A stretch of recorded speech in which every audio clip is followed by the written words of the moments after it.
Welcome to Mental Health Matters, a podcast of Leuven Healthy. With this podcast, we will share inspiring stories to keep young researchers in a good mental shape. I'm Pieter-Jan, PJ, and this is Robyn. Hello. We are both two young researchers at the KU Leuven and we will host this podcast. In each episode, we will talk with a PhD student or a postdoc of the KU Leuven about their health and well-being. Through the different episodes, we will try to find answers on different questions like how do you stay confident and resilient in a highly competitive world? How do you deal with stress, isolation or anxiety? How do you create a good work-life balance? And how do you stay motivated during your research process? Find out the answers together with us and get inspired. Discover the advice of different experts of KU Leuven on the broad range of topics. And at the end of each episode, Robyn and I try out an exercise or some advice under guidance of our guests. So let's discover new habits to stay healthy and in a good mental shape.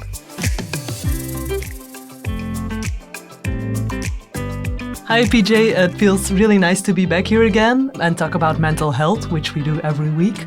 And I was wondering, what is your favorite work spot? I guess it's Sportgot at the KU Leuven. I love to be surrounded by all the trees and just when I need a break, I can walk outside and be in the open and be in the green. And what about you? I would also say my office, but I am not that objective because I haven't been there either due to Corona.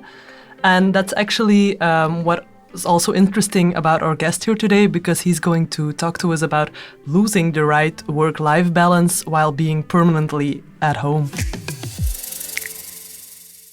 Hi Jake, welcome. Nice to meet you. We would like to get to know you a little bit better by just asking you some random dilemmas. So are you ready for it? Yeah, totally. Sushi or a hamburger? I would like to say sushi, but it's more because I spent time in Japan. I have the opportunity to go there, so it's more nostalgic answer. Yeah, so sushi. Awesome. Even if I don't really eat sushis, so sushi. What do you prefer, small talk or in-depth conversations? I like to go into details, so I think, better, deeper conversation, yes. Yeah, I think it's better for me to, or even in my work, I think it's better to search deeper in the details. Yeah. Which one would you pick? A good book or a good movie? I really wanted to answer a good book, but I need to force myself to read more. And obviously, I really love movies. Or maybe I could say a good book from a good movies. A good movies from a good book. Yeah, I get what you mean. Now, obviously, a good movie. I love movies. I watch a lot of movies. And and the music from my side, it's the music that does some magic that a book cannot do. But that's indeed another deep conversation we will have outside this podcast. It's very nice to have you here today. Can you first of all tell a little bit more about yourself and what your research is about? So first, I'm French. I have 33 years old. I'm a bit older. I studied in Paris, in France, mainly science engineering, and I was specialized in ultrasound. So I had the opportunity to make a PhD there, and then I wanted to follow a bit in research, doing a postdoc. So I had this opportunity to come here in Belgium to make this my first postdoc, and I'm really pleased to follow this career path. You moved to Belgium during the lockdown, if I'm correct. That must have been difficult. I began my contract in September 2020, and it was already the lockdown. I was in Paris during this moment. It was already the first lockdown, and the COVID situation was really complicated for everyone. I moved in Belgium just 5 or 6 months after that. The idea it was just to stay with my partner in Paris because I was able to work remotely from Paris. But at a certain moment, it was really complicated for me to stay, to begin a new contract, a new postdoc in a foreign country. And also it's quite a stressful situation, the postdoc, because you need to publish. You have some pressure on your, you need to work a lot. So I really decided to move in Belgium physically to change this situation a bit. And I moved in February 2021 alone because my partner still had her job in Paris. It was also a lockdown situation, so And how did it feel like coming to Belgium, being in a lockdown? Because that must also been hard for you to come to a foreign country all alone, and then even in a lockdown. at first I remember to say to myself, yeah, everyone is in the same situation. At first I said to myself, yeah, I'm not in a bad situation. I'm not in a bad situation. It's okay, it's okay, it's okay. At a certain point, I realized that I endure some difficulties. I didn't expect that because I consider myself as someone resilient, someone that can afford some problem, stay calm. But just before my move in Belgium, I realized that I was enduring some problems to stay efficient in my works. I missed real contact with my colleagues, so also real information, quick information you can have. And it's something I consider really important in my work. The way I'm working with the people, for me, it's direct contact and exchange also.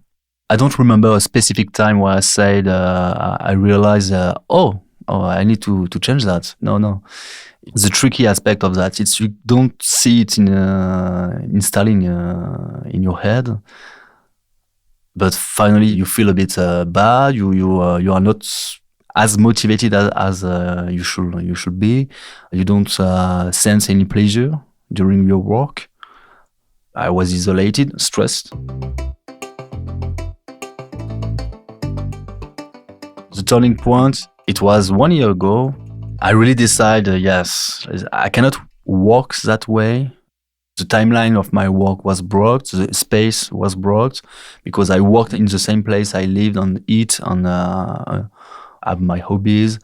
I didn't have any direct relation with people because I didn't knew anyone in Brussels. And also because I work at the hospital, it's the restriction for the COVID are really hard also. So the remote working was really mandatory for this during this period. So I was really isolated in my flat. I think the difference, I feel really stressed and also a big, I felt a huge culpability. The key point was I lose the vision how to solve the problem. I didn't have any ideas how to solve the problem. So I decided to see a psychologist. So I think it was maybe the big turn at this moment. I accept it and I say, I need help from someone, an external professional. And it was really helpful. What did he or she recommend you to do then or rethink? At first, just to speak about someone about this, it's already really helpful. It's really important. But afterwards, there is also try to organize on a calendar everything. When you think about something that pops up your head, write it. It's really simple stuff, really simple exercise that should be normal for everyone. But finally, sometimes you just miss it. You just forget about it. Just to redo it. Okay, I wrote everything. I just organize myself. I do it. It makes the pressure and the stress decrease a bit. Go outside, make some sports. Don't hesitate to speak with other people. Also, linked to my career path on my question, contact my supervisor. Contact my supervisor and just to don't stay also isolated in my problem. I was isolated also in the room, in the space, but also in my problems, in my questions. So this is another stuff we developed. We spoke about just to phrase something the other cannot imagine. So they cannot imagine you're in a bad situation. So I contacted my supervisor and it works perfectly. Understood the situation. We changed a bit the contract.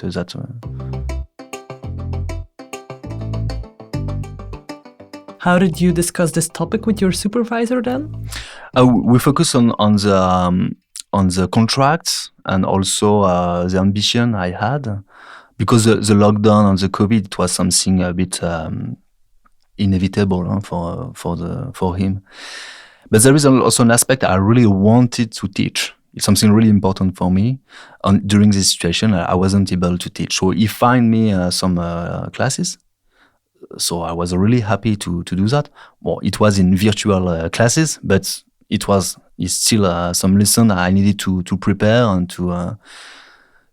I was a bit responsible for the student and stuff, so my ambition to teach a bit, also to change a bit my contract, and he understood totally my problem, and he reacted directly.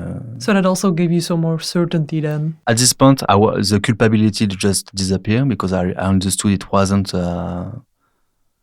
my fault, yeah. And he said, I remember he said myself, yeah.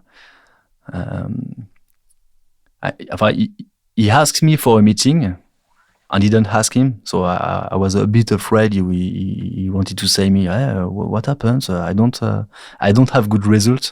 And no, he just said, I'm a bit skeptic. I sense your contract is not what we expect from a postdoc. I'm sorry. Oh, something like that, approximately. Huh? I was really, yeah. It was like something disappear in my stress. Just when he said that, I felt that this burden just decreased a lot, because I realized that. Yeah, he can understand the situation, we can react. And also I realized that I just need also to contact people. I don't have to miss my personal aspect with my professional aspect, but just okay. And also at this point, I realized that other colleagues were in a really bad mood. What have you learned from your experience, and what are you doing now to avoid it? I can answer that I learn what I want. It can be really. I don't see only negative parts in that experience, because it was complicated, but I really learned to define what I want. For example, I want to teach. I want to be part of the teaching staff at the university, and it's something I cannot now put apart. It's impossible. It's something really important that provides me a lot of pleasure. Also, I learned that it's complicated to forget about the pleasure you put in your main activity. If you don't, sometimes sometimes it's boring. Okay, sometimes you don't want to do other stuff. But if you don't have even a little seed of motivation or pleasure, when you are in a competitive and stressful situation, I think it's really you can really fall rapidly. I also learned to remind myself that organization, it's sometimes boring, but it's really important. Just to write because I had this problem. Just I was thinking about a lot of things in my head, and I just forgot to let them pop up outside and write it, and just forget about them. It's a little thing, yeah. And I also learned that we are not alone in such a situation. Everyone has some problems.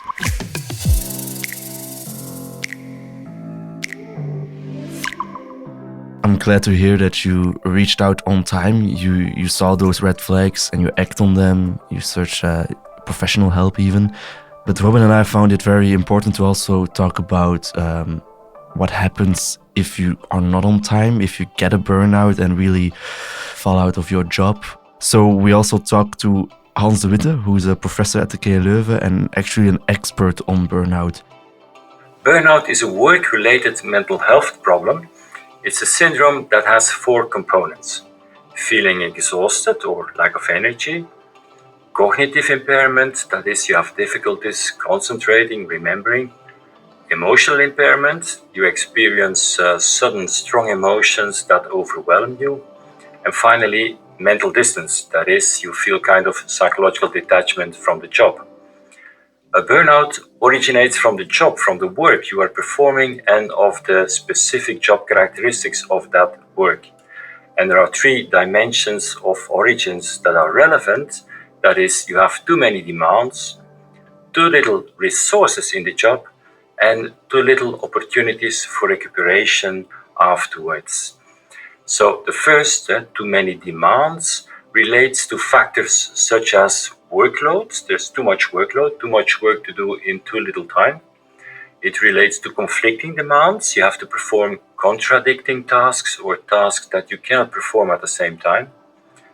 Emotional demands, that is, within the job, you're confronted with heavy emotional issues that really affect you emotionally. And then finally, job insecurity. You're uncertain about keeping the job you have at the moment. So that's the demand side. Second, you have too little resources to help reduce those demands and help attain the job. And typical examples here are lack of autonomy in decision making, lack of opportunities to use your own skills, and lack of social support by both colleague or supervisors. And lastly, the job doesn't allow you to recuperate enough afterwards. And so people can face heavy demands in their jobs, provided that the job also offers opportunities to recover afterwards. And in case you don't get these opportunities, you might burn out. Okay, so it actually talks about 3 characteristics which can make a job turn into a burnout. What do you guys think about this? I believe the first one is very important for me, job-related demands, and especially the workload. I'm somebody who is eager to do new projects or to do everything that comes to my path and say yes to this and that, and actually end up with a lot of pressure and work that has to be done. Then that's something I need to look out for. Especially the past few weeks, I have been very busy with my data collection, which led to my boundaries of work life getting a little bit loosened. So working the weekends and putting my research first, with the extra demands of other side projects, is something that that really relates to me, that I have to watch out for, because I think a burnout can happen all of a sudden. You don't really feel it coming. It's good that you saw other signs that made you warn that you had to change something. But for me, I think that's the main risk, that I do too much because I want to do too much, and then at a point I will just have an energy problem mentally and physically. So that's very interesting to hear and to know about. Also, this balance between the energy you can provide to your work, because you can afford a huge amount of work, but if you don't have the balance back, I don't know how to say that, but for example, the pleasure back, or the motivation back, you can be really exhausted. It makes me think about that when he quotes the second aspect. He spoke about the social support by colleagues or supervisors. It's really difficult, I think, to see it directly when you have this problem. I felt really confident with my supervisor because I was sure he is a good manager for that. But really, relative to the COVID situation, you just miss that. And finally, it's really hard for the team to react, to compensate with this situation. And how do you experience social support now? How do you create social support? I find a co-working place at a certain point. But finally, it's just to avoid teleworking in a certain aspect. It was just to have a desk, to have a place. So for me, teleworking is not feasible anymore. Can you tell a little bit more about this co-working space? How does it look like? It's like a little house with a specific desk, offices inside. I met one of my friends now in Brussels who proposed me a place. I could put my PC on this desk. I rent it for it's quite cheap, and finally it's like my desk. Because during this moment, I also had some restriction during the COVID to go at Gatwicksburg hospitals, and then I could only come 1 or 2 days per week. And the problem is just to change your situation of working every 2 or 3 times during your week. You can do that during 1 or 2 months, but I did it during 1 year and a half. So no, I just decided to have this my space finally, my just working space. and it's co-working just because there is other people, but I consider them as colleagues, even if they are working in theater or graphics and stuff totally different than but that's okay. With this co-working place, for example, it's a big part for me to create social networking, but there is not only social aspect, there is also professional networking. And for the moment, it's something that I need to compensate also, because I come more often to the meeting with the colleague. I understand now that I can be helpful for them, and that can also bring help me for several tasks. So this exchange didn't exist when we were in virtual meetings during the lockdown. Yeah, I think it's very relatable, because like having too little resources, specifically during the lockdown, the resources, normally they are there, but now they were so hard to find, because while when you're at the office, you can easily drop by at the office of a colleague and ask something, or just like say, hey. And if you're in a lockdown or virtually, it's way harder to, for example, Skype someone or call them, because then you're constantly worrying, maybe they are busy, they don't have time for me now. And then it's specifically in the beginning of a job very hard to ask these little things, which are normally very easy to do if you're all around in the same place. Sometimes you have high workloads and you work long hours and you have to remind yourself it's for a specific goal. But it's also very important, and that's his final point, that you can recuperate.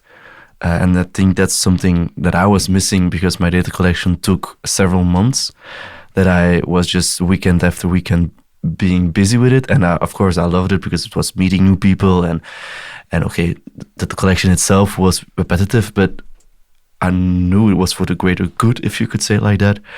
But the recuperate aspect is very important as well. And I know if you guys have something you do to really recuperate when you had a long work day. There is different way, I think, for me, personally. I could disconnect by, for example, watching a movie, but I think it's not really the best for me. It depends. I think the best to disconnect is to maintain your brain active on something different. Do something new, refresh your idea on your environment, and you will have a little present back afterward. For example, running. I used to run because I really like the feeling after that. For example, just I don't like to run with music, because I really need to feel hear my body when I'm running. Just to do something fun, to do nothing than just this one task. I think it's kind of disconnecting, and then something happens back. You feel better, and you remember. You don't have a memory problem.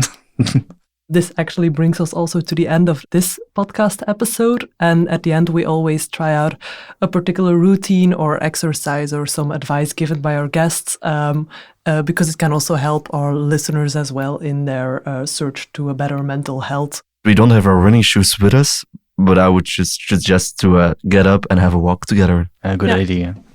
Open all the doors, getting out of our box. Whew, some fresh air. And yeah, the sun is shining.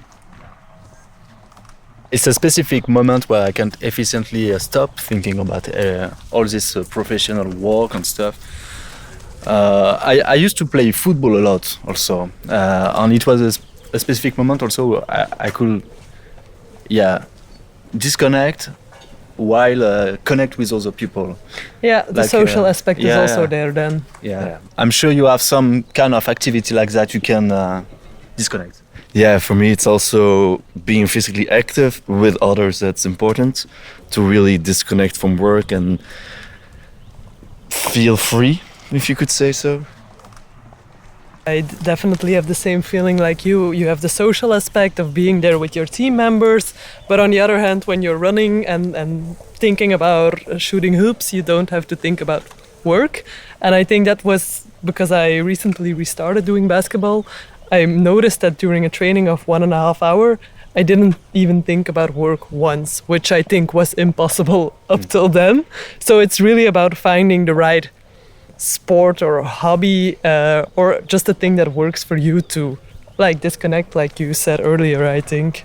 So, Jack, thank you very much for your insight and your personal life and experiences. It was very, relatable and interesting to hear. It was a pleasure for me. I think this story will definitely be valuable for our listeners, so thank you very much. And now let's go for an ice cream because it's so sunny outside.